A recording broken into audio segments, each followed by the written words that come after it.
Welcome to the only daily podcast focusing on compliance news of the day. Each morning, start your day with a cup of coffee and Tom Fox, the voice of compliance, to hear about 4 of the top compliance, corruption, or leadership stories you will need to start your day. The Daily Compliance News is a production of the Compliance Podcast Network. March 28, 2020, the Will Lloyd's Payout Edition. And we will start with that story as the Financial Times reports that Lloyd's, the chairman of Lloyd's, said the insurance industry could be in jeopardy if it is forced to pay out on COVID-19 claims, which he said it never intended to cover. Insurers have said that infectious diseases are excluded from most business interruption policies, prompting fury from customers facing huge losses. Lawmakers in the U.S. want the industry to soften its stand and pay out as a risk management strategy. Speaking to the Financial Times, Bruce Carnegie Brown said any move along those lines would have serious consequences for Lloyd's. Fundamentally, the insurance industry relies on contracts. We pay out from the premium collected, and if we haven't collected a premium for things like coronavirus, we shouldn't have to pay it out. So this could be a huge battle brewing for many companies as they believe that they have coverage for these claims. They could be in for a very, very, very rude awakening.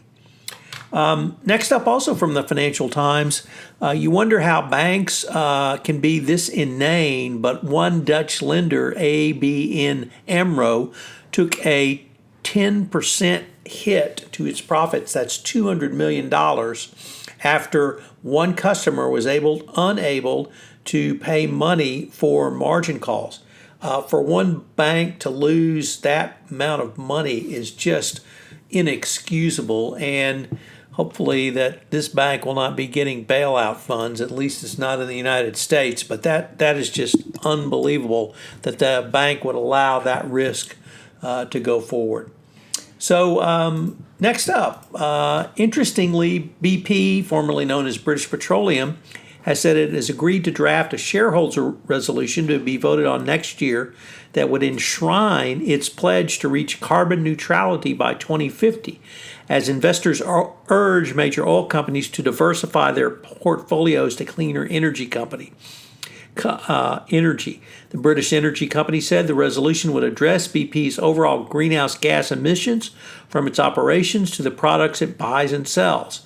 This is an incredibly forward-thinking resolution by BP, and it really points to a very profitable way that energy companies could embrace climate change, could embrace green, and move forward to put additional life on all of their products. So the American energy companies have resisted this, but BP seems to be moving forward along these lines. And finally, from the Wall Street Journal, the Securities and Exchange Commission gives extra time to file reports as firms assess coronavirus impact. Public companies will have extra time to file annual reports and other major disclosures.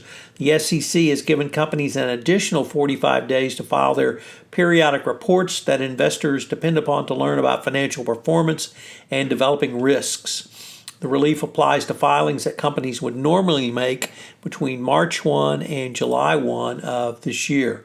So for companies, they need to be garnering this information because it's going to be important not only now but going forward. Whether they will actually tell the truth or obfuscate is always an open question in these filings. But some relief from the SEC on the date so that companies can get a better handle on where they might be on the FCPA, with their 8 and 10K filings. So I am proud to announce a new podcast premiering this week on the Compliance Podcast Network. It's Compliance and Coronavirus. I wanted to bring some clarity and sanity to the compliance practitioner around coronavirus. So for the next foreseeable future, at least 8 weeks, I'll be podcasting Tuesday, Wednesday, and Thursday of each week on a topic related to coronavirus, COVID-19. Check it out with the Daily Compliance News.